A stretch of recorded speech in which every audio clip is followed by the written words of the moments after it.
7th edition of the Legal Community Week took place in Milan at the Hotel Principe di Savoia from 9th to 13 June 2025.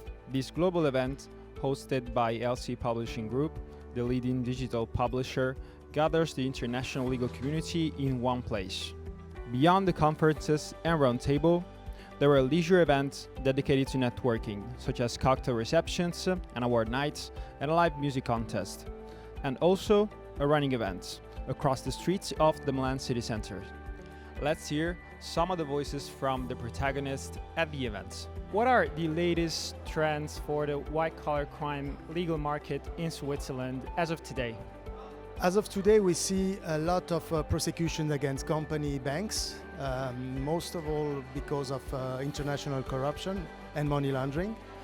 And there is another trend that is emerging, is the necessity to introduce in the Swiss legislative system the deferred prosecution agreement, so negotiated justice. It's an instrument that is lacking in Switzerland and that we really need.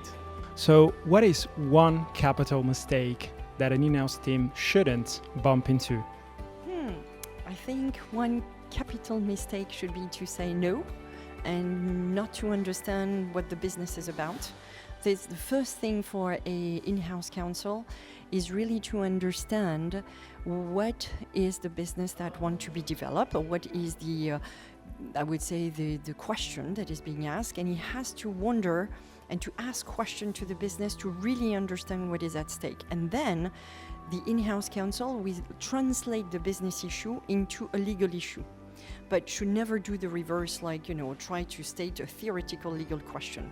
The real question is trying to understand what is at stake in terms of business and then translate it in terms of what is the legal proposal or question that is at stake. I think that's the major thing to be done. I would love to know what are the latest trends and the most up-to-date trends in terms of legal privilege for the in-house counsels in Switzerland, but also at global level. Thank you.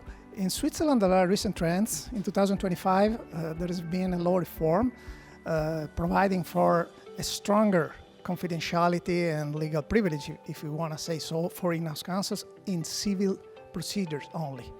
So administrative proceedings and criminal proceedings are out of scope, but still it's an important step. If we consider Asia Pacific, there are different situations. There are countries like Australia, New Zealand, Singapore, Japan, where the legal privilege for in-house counsels is applied.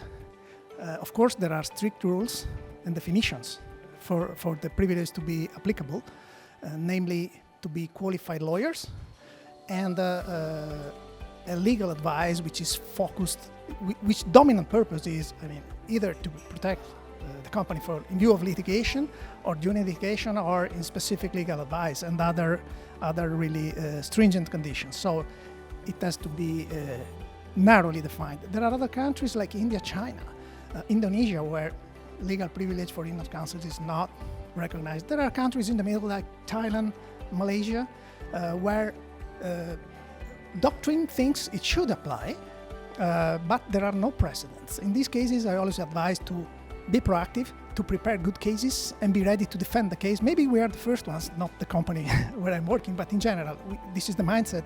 So we have a good case, so there is a good court precedent recognizing the legal privilege for in-house counsels.